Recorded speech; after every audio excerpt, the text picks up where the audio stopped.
কোরবানি গোশত ফ্রিজে সংরক্ষণ বা শুকানো করা যাবে কিনা? কোরবানির গোশত ফ্রিজে সংরক্ষণ করে যেমন খাওয়া যাবে, একইভাবে রোদে শুকিয়ে সেটাকে সংরক্ষণ করে রান্না করে খাওয়া যাবে।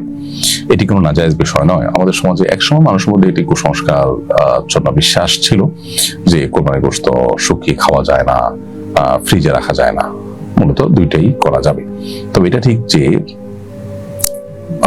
আপনার পুরো কোরবানির পশুর গোশতটাই আপনি সংরক্ষণ করে দিলেন, সামান্য কিছু দিলেন বা দিলেন না, এটা উত্তম নয়। সন্দেহাতীতভাবে এটি পুরোটাই আমরা আল্লাহর উদ্দেশ্যেই নিবেদন করে ফেলেছি। মূলত কোনোটাই আমাদের কাছে ব্যাক আসার কথা নয়। অন্য সাধারণ দান যেরকম দান করলে সেটা দিয়ে দিতে হয়, এটা এক প্রকার আল্লাহর উদ্দেশ্যে আমি নিবেদন করলাম দানের মতোই। এটা আমার কাছে ব্যাক আসার কথা নয়। আল্লাহ তাআলা আমাকে তিনি উপহার হিসাবে দিয়েছেন। আমরা বলেছি আল্লাহ আপনাকে দিয়েছি, আল্লাহ সেটা অ্যাকসেপ্ট করে আমাদেরকে আবার খেতে দিয়েছেন।